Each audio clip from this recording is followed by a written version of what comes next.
আসসালামু আলাইকুম। আমি মোহাম্মদ আমিনুল ইসলাম। এখন আপনাদের সাথে ভিডিওতে যে বিষয় নিয়ে আলোচনা করব সেই বিষয়টি হলো গরু খাবার খাচ্ছে না, জাবর কাটছে না, শুয়ে থাকে। এর কারণ নিয়েই এই ভিডিওতে আলোচনা করা হবে। আমার এই ভিডিওটি যদি আপনাদের একটু ভালো লেগে থাকে তাহলে প্লিজ লাইক, শেয়ার, কমেন্ট এবং সাবস্ক্রাইব করবেন। আপনাদের কোনো বিষয়ে যদি প্রশ্ন থাকে তাহলে আমাকে কমেন্ট করবেন, আমি পরবর্তী ভিডিওতে সেই বিষয়ে উত্তর দিয়ে দেব। বর্তমানে এখন শীত শেষ হয়েছে, গরম পড়তে আছে, কিন্তু এই সময় গরুর আবহাওয়াজনিত কারণে যে রোগগুলো হয়ে থাকে তার মধ্যে বেশি সমস্যা হয়ে থাকে ঠান্ডাজনিত রোগ বেশি হয়ে থাকে এবং ঠান্ডাজনিত রোগের কারণে সমস্যার কারণে বেশি রোগ হয়ে থাকে। সাধারণত দেখেন যে গরুটি শুয়ে রয়েছে, গরুটির মাথা মাটিতে নিয়ে দিচ্ছে, খাবার খাচ্ছে না, জাবর কাটছে না, কিন্তু গরুটির সবকিছু অ্যাক্টিভিটি ঠিক রয়েছে। এটি মূলত গরুর ঠান্ডাজনিত সমস্যা।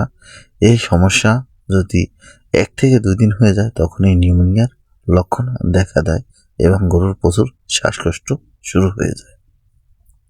সাধারণভাবে এই ধরনের লক্ষণ দেখা দিলে বুঝতে হবে যে আপনার গরুটির ঠান্ডায় আক্রান্ত হয়েছে।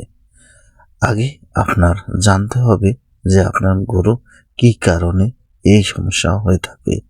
সাধারণত যখনই ওয়েদার চেঞ্জ করা হয় তখন দেখা যায় অনেক সময় শীত থেকে গরমে আসলে হঠাৎ গরম হঠাৎ ঠান্ডা পড়ে, আবার গরম থেকে ঠান্ডায় গেলে হঠাৎ গরম হঠাৎ ঠান্ডা পড়ে থাকে।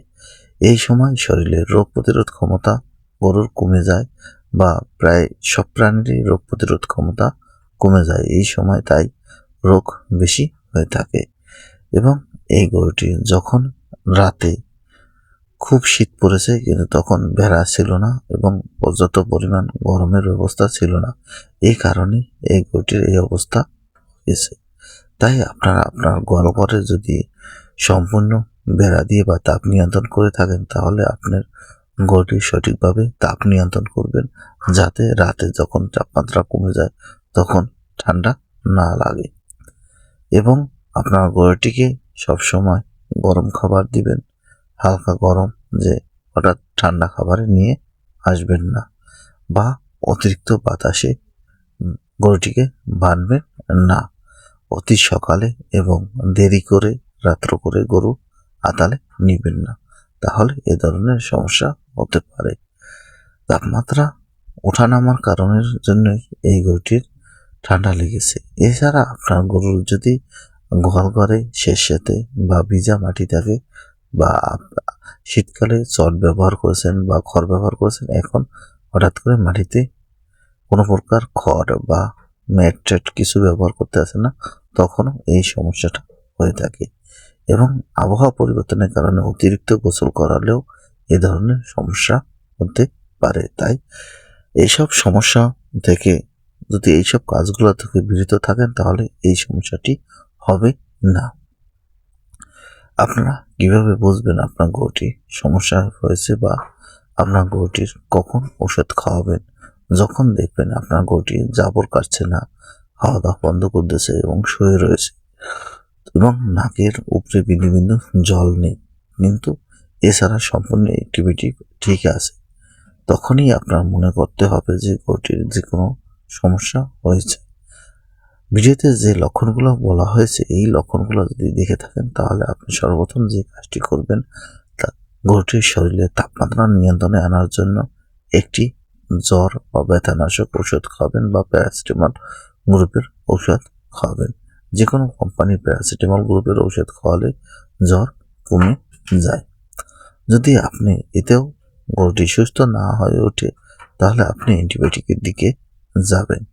সবসময় মনে রাখবেন অ্যান্টিবায়োটিকের ডোজ সম্পূর্ণ কমপ্লিট করতে হবে এবং 3 দিন 5 দিন বা 7 দিন এরকম অ্যান্টিবায়োটিকের ডোজ কমপ্লিট করতে হবে। এবং অ্যান্টিবায়োটিক বেশি হলেও সমস্যা হয়, কম হলেও সমস্যা হয়, তাই অ্যান্টিবায়োটিক সঠিক ওয়েটের পার নির্ভর করে সঠিক মাত্রায় প্রয়োগ করতে হবে। আপনি একটি অ্যান্টিবায়োটিক ইউজ করতে পারেন।